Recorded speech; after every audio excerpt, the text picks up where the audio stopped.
Prosecution ಹಿನ್ನೆಲೆ CM ರಾಜೀನಾಮೆ ಕೊಡಲೇಬೇಕು. ಪಾರದರ್ಶಕ ತನಿಖೆ ನಡೆಯಲು ಸಿಎಂ ರಾಜೀನಾಮೆಯನ್ನ ಕೊಡಬೇಕು. ಕಾನೂನು ಪ್ರಕಾರವೇ ಪ್ರಾಸಿಕ್ಯೂಷನ್ಗೆ ಅನುಮತಿ ಕೊಟ್ಟಿದ್ದಾರೆ. ರಾಜ್ಯಪಾಲರ ನಿರ್ಧಾರ ಸ್ವಾಗತಾರ್ಹ ಅಂತ ಬಿಜೆಪಿ ನಾಯಕರು ಹೇಳಿದ್ದಾರೆ.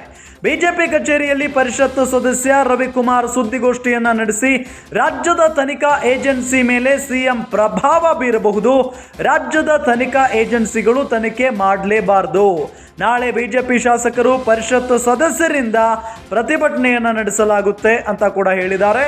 ಸಿಎಂ ಸಿದ್ದರಾಮಯ್ಯ ರಾಜೀನಾಮೆಗೆ ಆಗ್ರಹಿಸಿ ಪ್ರತಿಭಟನೆಯನ್ನ ಮಾಡಲಾಗುತ್ತೆ.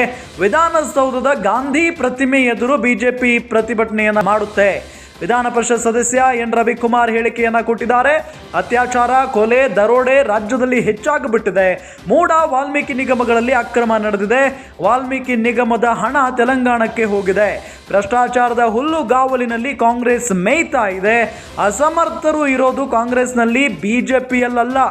ಸಚಿವ ಪ್ರಿಯಾಂಕ್ ಖರ್ಗೆಗೆ ಎನ್ ರವಿಕುಮಾರ್ ಟಾಂಗ್ ಕೊಟ್ಟಿದ್ದಾರೆ.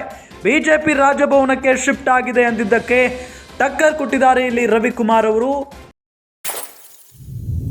ಪ್ರಾಸಿಕ್ಯೂಷನ್ ಹಿನ್ನೆಲೆ ಸಿಎಂ ರಾಜೀನಾಮೆಯನ್ನ ಕೊಡಲೇಬೇಕು ಅಂತ ಕೂಡ ಒತ್ತಾಯವನ್ನ ಮಾಡಿದ್ದಾರೆ. ಪಾರದರ್ಶಕ ತನಿಖೆ ಆಗಬೇಕಲ್ವಾ?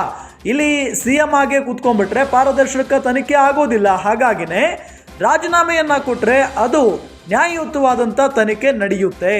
ಕಾನೂನು ಪ್ರಕಾರವೇ ಪ್ರಾಸಿಕ್ಯೂಷನ್ಗೆ ಅನುಮತಿಯನ್ನು ಕೊಟ್ಟಿದ್ದಾರೆ ರಾಜ್ಯಪಾಲರು.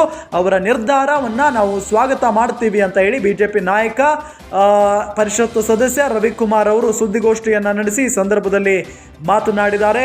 ಒಂದು ಕಡೆ ರಾಜ್ಯಪಾಲರ ವಿರುದ್ಧ ಅಥವಾ ಅವರ ನಿರ್ಧಾರದ ವಿರುದ್ಧ ಪ್ರತಿಭಟನೆ ಮಾಡೋದಕ್ಕೆ ಡಿ.ಕೆ. ಶಿವಕುಮಾರ್ ಅವರು ಇಡೀ ರಾಜ್ಯಾದ್ಯಂತ ಕಾಂಗ್ರೆಸ್ ಕಾರ್ಯಕರ್ತರಿಗೆ ಕರೆಯನ್ನು ನೀಡಿದ್ದಾರೆ. ಮತ್ತೊಂದು ಕಡೆ ಸಿಎಂ ರಾಜೀನಾಮೆಗೆ ಆಗ್ರಹಿಸಿ ನಾಳೆ ವಿಧಾನಸೌಧದ ಆವರಣದಲ್ಲಿರುವಂಥ ಗಾಂಧಿ ಪ್ರತಿಮೆಯ ಎದುರು ಕುಳಿತು ಪ್ರತಿಭಟನೆಗೆ ಮುಂದಾಗ್ತಾ ಇದ್ದಾರೆ ಬಿಜೆಪಿಯವರು.